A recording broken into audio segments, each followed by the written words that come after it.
Disappearance of Joan Lawrence. Joan Lawrence, 1921–1998, was an elderly Huntsville, Ontario woman who went missing in 1998. Her disappearance led the Ontario Provincial Police to discover that three other seniors, John Semple, 90, John Crofts, 71, and Ralph Grant, 70, were also missing, presumed murdered. Though Lawrence lived a solitary life and was known locally as the Cat Lady, she had previously worked as a poet and journalist, and was in the process of reporting her landlords for frauds, theft, mistreatment, and neglect at the time of her disappearance. Life and work. Lawrence was born in Ottawa in 1921. Her parents were Irene Claire McCarthy B. 1894 and William Lawrence B. 1887. In 1940, at age 19, Lawrence began work as a freelance writer for the Toronto Star, Ottawa Citizen, and others.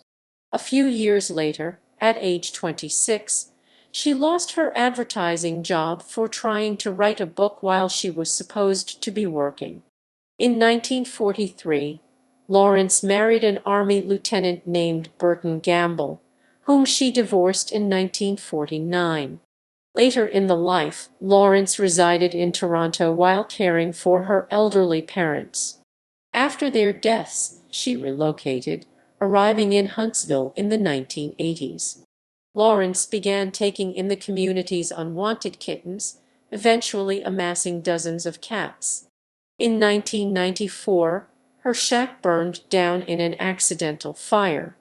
After that, she lived in boarding houses and the Salvation Army, but continued to feed her cats.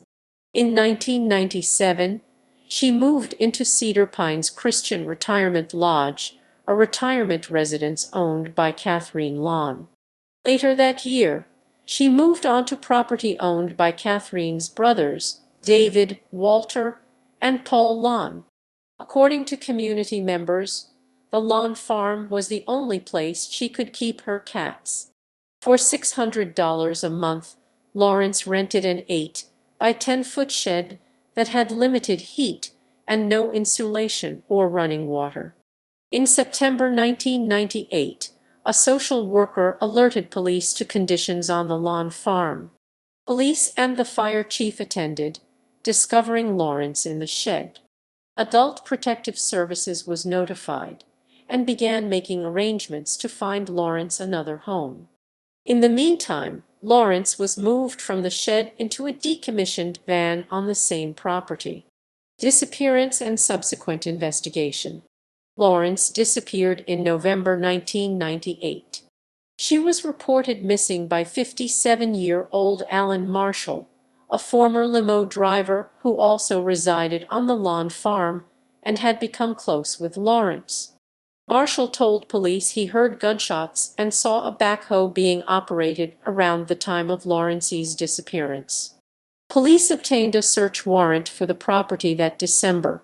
Despite an extensive search by lake, land, and air, they failed to find Lawrence's body. Notably, half a dozen of her cats had been fatally shot. The Lawn's uncle, Ron Allen, eventually claimed responsibility. The OPP investigation continued, and by July 2000 police had discovered 3 more of Lawn's residents who could not be accounted for: 90-year-old John Semple, 71-year-old John Crofts, and 70-year-old Ralph Grant. Like other Lawn residents, the missing men were marginalized and had been brought to Muskoka from homeless shelters in Toronto. These men's pension checks continued to be cashed, although they had not been seen on the Lawn property or elsewhere. The Lawns had failed to report that they were missing. This led police to uncover a pension check scam and charged David, Walter, Walter's wife Karen, Paul, and Catherine with defrauding the federal government of the benefit money it was providing Semple. The charges against David and Karen were dropped, but Walter, Catherine, and Paul pled guilty. The Lawn's retirement homes were shut down by the authorities. After serving conditional sentences, Walter, Paul, and Catherine moved away from Muskoka, as did David. No one in the family has ever provided a sworn statement to police or cooperated with the investigation. In 2001, Walter Lawn told the Toronto Sun that police were trying to sink us for these missing people. He added the case was really a dead issue now. In July 2019, a podcast detailing the case was released by the Canadian Broadcasting Corporation. Shortly afterward, the OPP held its first ever press conference on the topic of Lawrence's disappearance and suspected homicide in the 21 years that her case had been open. Afterward, lead detective Rob Matthews said new people had come forward with information. Media coverage. In 2017, the disappearances of Joan Lawrence, John Semple, John Crofts, and Ralph Grant were featured in Cottage Country Murder, a magazine article in The Walrus. The article was written by Xander Sherman, who had been researching the story since 2014. Sherman also consulted on Murder in Cottage Country, a co-produced documentary by CBC The Fifth Estate. In 2019, Sherman and two colleagues won a Canadian Screen Award for their work on the documentary. Later that year, Sherman hosted the fourth season of the CBC podcast Uncover, called The Cat Lady Case.